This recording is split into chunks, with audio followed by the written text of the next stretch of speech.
White women feminism is enraging, and this is why. Laken Riley's family has specifically asked the internet to stop politicizing what happened to her. And at the end of the day, it all comes back to what?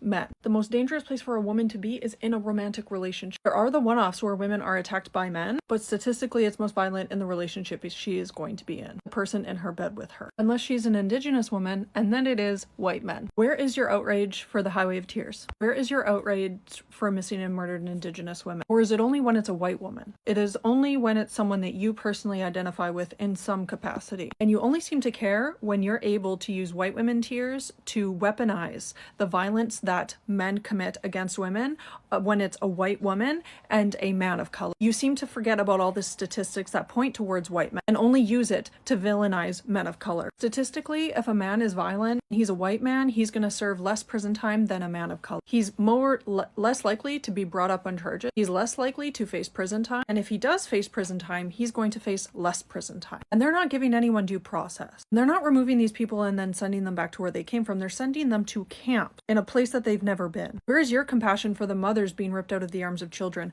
Where is the compassion for the children being ripped out of their family? Where's the compassion for the people who are showing up to their jobs when they're illegals and don't have jobs? Where's your compassion for the people who are quite literally going to their court hearings, going to get citizenship, following the proper channels, and they're being arrested, detained, and removed from the country without due process? Where is your humanity for people that are visiting from other countries, Canada, the places in Europe, coming to your country and being detained illegally? Do not weaponize the horrible acts committed against women to then justify horrible acts committed against other marginalized groups. Not only that, you act as if the internet, the media, everyone was not up in arms about what happened to Laken Riley. You act as if no one cared. Everyone cared, but they don't care about missing and murdered indigenous women. That seems to just be completely brushed under the rug because who's committing it? Who's doing it? It doesn't fit your political agenda. There is no hate